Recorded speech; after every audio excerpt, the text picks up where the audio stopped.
Hello বন্ধুরা, এই তো এই বছর আজকে প্রথম রান্না করলাম সিম, প্রথম খাইলাম, অনেক বেশি মজা লাগলো। বছরের প্রথম জিনিস তো স্বাদটাই হয় অন্যরকম।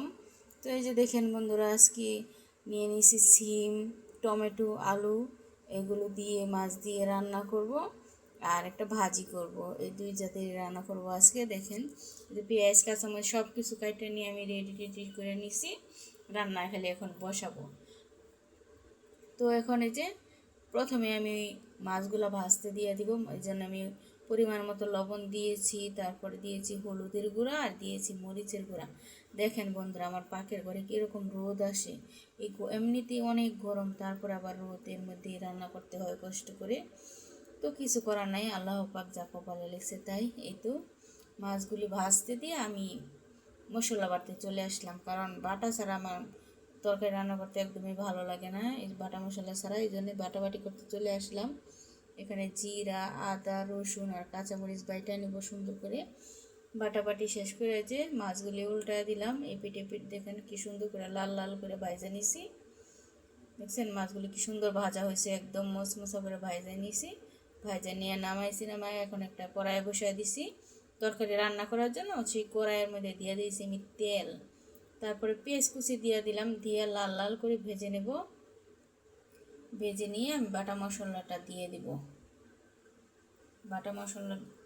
তো বন্ধুরা, আমার ভিডিওটা যদি আপনাদের ভালো লেগে থাকে তাহলে একটা লাইক, একটা কমেন্ট, একটা সাবস্ক্রাইব করে দিবেন, কারণ আমি নতুন।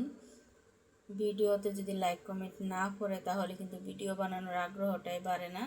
আর যদি ভিডিওতে লাইক কমেন্ট করে তাহলে ভিডিও বানাইতে অনেক বেশি ভালো লাগে, কারণ একটা লাইক দিতে কিন্তু সময় লাগে না, কিন্তু একটা ভিডিও বানাইতে অনেক বেশি সময়ের দরকার। তো এই যে সকালে নাস্তা খাই নাই, এখন রান্না করতেছি আর নাস্তা খাইতেছি। তো আর কিছু করার নাই।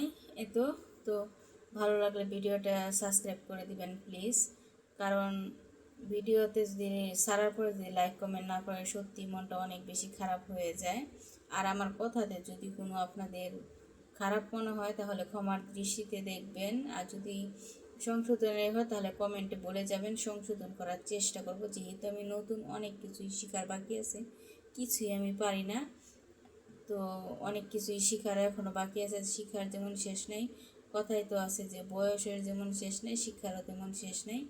বয়সকালেও মানুষের শিক্ষা হয়, শিখতে হয় অনেক কিছু। লেখাপড়ায় শুধু শেখা না, শিক্ষার অনেক কিছু আছে। তো অনেক কিছুই শিখতে হয় মানুষকে, জন্ম থেকে মৃত্যু পর্যন্ত মানুষকে শিখতেই হয়। তো কিছু করার নাই, শিখতে হবে আমাকেও অনেক কিছু, যেহেতু আমি নতুন, কিছুই পারি না। এমনিতেই ভিডিও করা শুরু করে দিছি, জানি না কতটুকু পারবো, কীভাবে পারবো।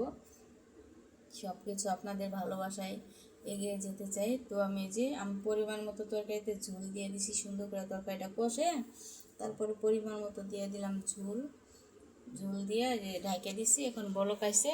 বলক ওঠার পরে আমি দিয়ে দিলাম মাছগুলি, দিয়ে দিব এক এক করে এখন, কারণ ঝোলটা টাইনে গেলে পরে মাছ দিলে তাহলে মাছের যে গ্রানটা তরকারিতে ওইভাবে আসবে না, এই কারণে আমি আগে দিয়ে দিলাম মাছগুলো।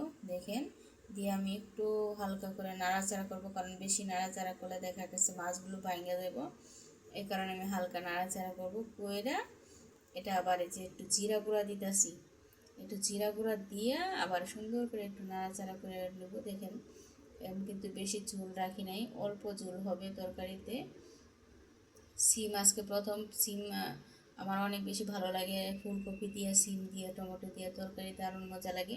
যেহেতু না শীতের সিজন আসেই নেই, তবুও এখন সিম বের হয়ে গেছে বাজারে, তাই তো নিয়ে আসলাম দেখে। আজকে যে প্রথম রান্না করলাম সিমের তরকারি, সত্যি অনেক বেশি মজা হয়েছিল খেতে, বছরের প্রথম তরকারি বলে কথা। তো এই যে বন্ধুরা, আমার তরকারিটা কেমন হয়েছে কমেন্টে কিন্তু বলে যাবেন। তরকারিটা রান্না শেষ করে আমি এখন ভাজি বসাই দেবো চুলাতে।